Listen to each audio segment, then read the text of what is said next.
अस्सलाम वालेकुम स्टूडेंट्स। तो आज हमारा टॉपिक है it is effective atomic number. तो यही इसकी डिफिनीशन की तरफ चलते हैं। Magnitude of charge experience by valence shell electron is known as effective atomic number. तो इसका क्या मतलब है?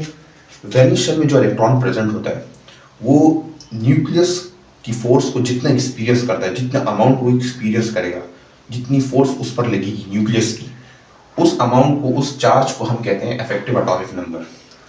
तो आइए उसको हम डिस्कस करते हैं कि भाई इफेक्टिव एटॉमिक नंबर से किस तरह डिफरेंट है। लास्ट टॉपिक में हमने शील्डिंग इफेक्ट का एक टॉपिक पढ़ा था, उसका भी यहाँ पर हम उसके भी हिस्सा लेंगे। यहाँ पर लेट्स से सपोज हमारे पास ये एक एटम है, एलिमेंट है, जिसका जो है एटॉमिक नंबर जो है 11 है, यानी इसमें 11 प्रोटॉन्स हैं। और एटॉमिक नंबर को हम जो है Z से डिनोट करते हैं। अगर 11 प्रोटॉन्स है तो इसमें अल्टरनेटिवली 11 इलेक्ट्रॉन्स भी होंगे। 1 2 3 4 5 6 7 8 9 10 और ये हमारे पास जो है ना वैलेंस इलेक्ट्रॉन हो गया। हमने जिस तरह डिफिनीशन में पढ़ा कि इफेक्टिव एटॉमिक नंबर वो चार्ज है, वो फोर्स है जो कि वैलेंस शेल का जो इलेक्ट्रॉन होता है, अब ये हमारा वैलेंस शेल है का इलेक्ट्रॉन है, जितना एक्सपीरियंस करेगा उसको जो है हम इफेक्टिव एटॉमिक नंबर कहते हैं। यानी यहाँ से यहाँ पर जितनी फोर्स आएगी, इन सब को क्रॉस करके यहाँ पर जो फोर्स, जो चार्ज इस पर आएगा, उसको इफेक्टिव एटॉमिक नंबर कहते हैं। इफेक्टिव एटॉमिक नंबर को हम जो है ना ZE से भी डिनोट करते हैं, यानी इस पर जो फोर्स लगेगी वो ZE होगी। लास्ट टॉपिक में हमने पढ़ा शील्डिंग इफेक्ट। हमने कहा कि भाई वैलेंस शेल तक जो फोर्स आएगी न्यूक्लियस की, वो जो है ना पूरी की पूरी नहीं आएगी, यानी इस फॉर्म में नहीं आएगी, इस फॉर्म में आएगी। इसका क्या मतलब है? यानी न्यूक्लियस की जो फोर्स होगी पहले इस पर एक्ट करेगी, इन पर एक्ट करेगी, फिर सेकंड शेल के इलेक्ट्रॉन्स पर एक्ट करेगी, कुछ अमाउंट इन पर एक्ट करेगा।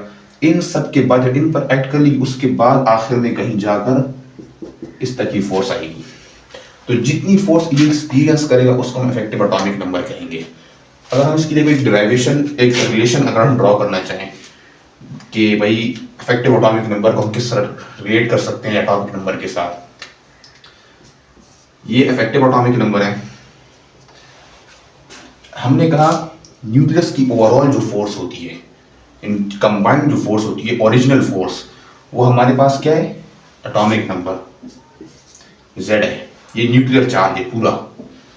हम ये कैसे, हमने फिर कहा कि भाई न्यूक्लियर का जो ओवरऑल चार्ज है, ओवरऑल फोर्स है, वो लास्ट वैलेंस शेल तक आते आते कम हो जाती है। थोड़ी अमाउंट वो लास्ट वैलेंस शेल के इलेक्ट्रॉन पर एक्सपीरियंस करता है। क्यों?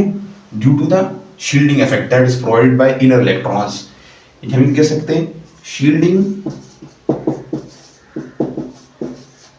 Provided by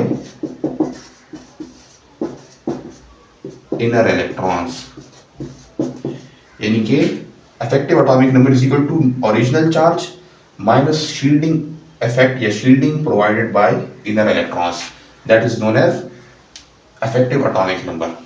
So this was all about effective atomic number. Allah Hafiz.